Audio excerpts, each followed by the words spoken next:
ಕೌಟುಂಬಿಕ ಕಲಹದ ಹಿನ್ನೆಲೆ ಪತ್ನಿಯನ್ನ ಕೊಂದು ಪತಿ ಆತ್ಮಹತ್ಯೆಗೆ ಶರಣಾಗಿರುವ ಘಟನೆ ರಾಮನಗರ ತಾಲೂಕಿನ ಹಾಗಲಹಳ್ಳಿ ಗ್ರಾಮದಲ್ಲಿ ನಡೆದಿದೆ.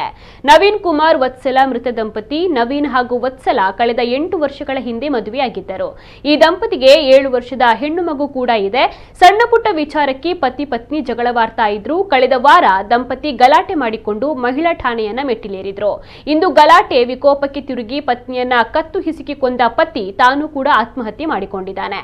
ಸ್ಥಳಕ್ಕೆ ರಾಮನಗರ ಗ್ರಾಮಾಂತರ ಪೊಲೀಸರು ಭೇಟಿ ನೀಡಿ ಪರಿಶೀಲನೆಯನ್ನು ನಡೆಸಿದ್ದಾರೆ.